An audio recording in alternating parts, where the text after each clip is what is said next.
బుద్ధి పుట్టించును, తర్వాత మాట్లాడ బుద్ధి జ్ఞానము పుట్టించును.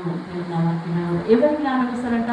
శిష్యుల జ్ఞానం ఇస్తాడు. అంటే చెప్పడం అంటే ఆయనతో సంచరించిన వారి జ్ఞానము దేవుడు నీకు ఇయ్యాలని ఇష్టపడుతున్నాడంటే నువ్వు ఆయనకి ఎంత ప్రాముఖ్యురాలివి కదా, ఎంత ఇష్టరాలివి. నిన్న వాక్యం చెప్తుంటే ఒక్కొక్కరు చూడాలి, ఇంత భయపడ్డాడు. కానీ ఆ భయం ఉండాలి, ఉండాలి ఆ భయం.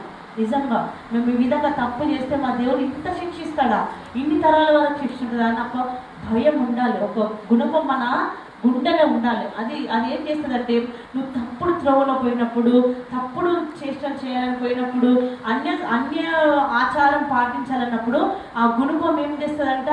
నీ గుండెను గుచ్చుతుంది. ఆ వాక్యము నీ గుండెను గుచ్చుతుంది. హల్లెలూయా, అర్థమవుతుందా? అందుకే ఇప్పటి నుంచి దేవుడు ఏం చేస్తాడంట అంటే శిష్యులకు ఇచ్చిన జ్ఞానము చేస్తాడు. శిష్యులకు ఇచ్చిన బుద్ధి జ్ఞానము మనకు దేవుడు ఇచ్చి ఉన్నాడు. ఆల్రెడీ ఇచ్చి ఉన్నాడు.